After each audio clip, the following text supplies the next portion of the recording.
नमस्कार दोस्तों, gap twos. आज हम आपको प्राचीन भारत की सैर पर ले चलते हैं। चलिए बात करते हैं शिशुनाग वंश के मगध पर राज और बुद्ध के लुम्बिनी में ज्ञान प्राप्ति के बारे में। तो चलिए इस दिलचस्प यात्रा पर साथ चलते हैं। सबसे पहले जानते हैं शिशुनाग वंश के बारे में।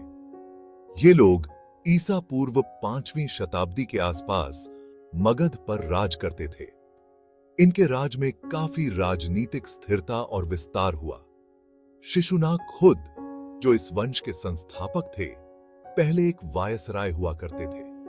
उन्होंने हर्यंक वंश को उखाड़ फेंक कर सत्ता हासिल की।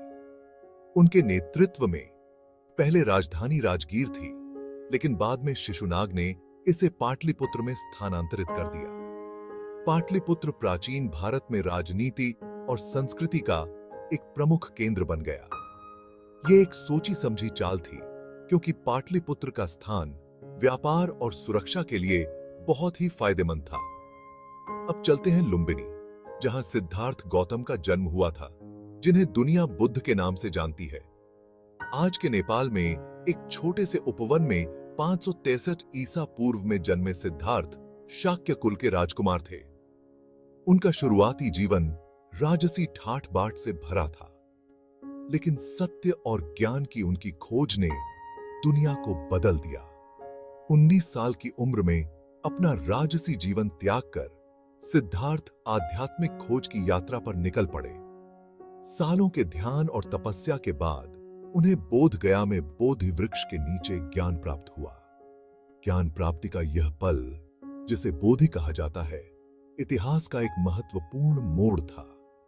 बुद्ध की 4 आर्य सत्य और अष्टांगिक मार्ग की शिक्षाओं ने बौद्ध धर्म की नींव रखी। ये धर्म दूर दूर तक फैला और इसने अनगिनत संस्कृतियों और समाजों को प्रभावित किया। तो ये सब क्यों मायने रखता है? शिशुनाग वंश की राजनीतिक समझ और बुद्ध का आध्यात्मिक ज्ञान भारतीय इतिहास के समृद्ध भाग हैं। ये हमें नेतृत्व की शक्ति और ज्ञान की खोज की याद दिलाते हैं। अगर आपको अतीत की इस झलक का मजा आया तो लाइक, शेयर और सब्सक्राइब करना न भूलें। इतिहास की और भी दिलचस्प जानकारियों के लिए अगली बार तक खोजते रहें और ज्ञानी बने रहें।